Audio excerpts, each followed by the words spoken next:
Cada matí, la Maria agafa el metro per anar a treballar. Als seus 46 anys, l'ha agafat 36.367 vegades.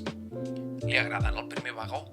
Prefereix els nous metros que els vells i poder asseure's al seient de la punta per ser la primera persona en sortir a la parada d'Urquinaona.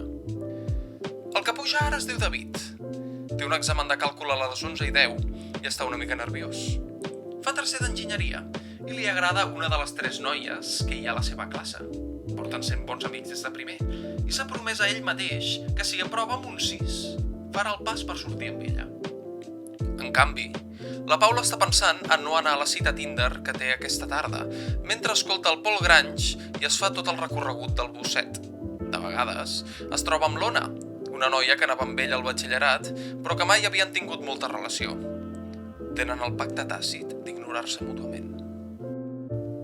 A la Marina li agrada més quedar-se dreta per evitar moments incòmodes a l'hora de cedir seients.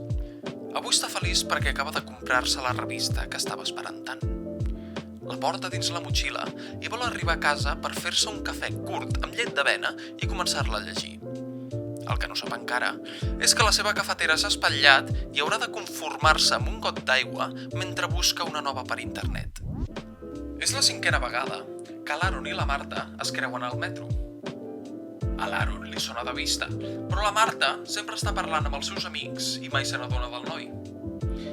L'Aaron sap que la Marta baixarà a Rocafort i ell continuarà fins a Catalunya per fer transport. És la Rita qui no sap que està embarassada des de fa 2 setmanes. Porta el Pol dintre la panxa i naixerà el 25 de març de l'any que ve. Estudiarà Ciències Mediambientals, tindrà la seva primera relació als 21, es casarà amb la seva tercera nòvia, trobarà la feina dels seus somnis als 32, tindrà el seu primer i únic fill als 35, però es divorciarà i trobarà l'amor de la seva vida als 58.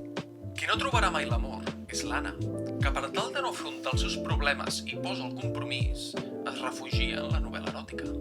Els seus preferits són els que contenen un triangle amorós.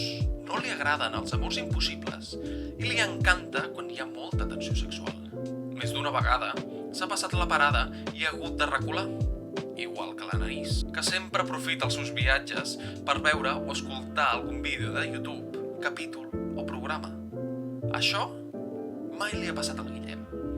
És un d'aquells estranys que ni escolta, ni mira, ni llegeix res al metro. Simplement va en silenci.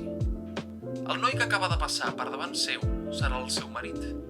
Es coneixeran d'aquí 5 anys en una festa d'un conegut que tenen en comú i al cap de 2 anys de casats decidiran adoptar una nena que es dirà Èlia. L'Èlia farà el seu primer viatge el 19 de febrer de 2031.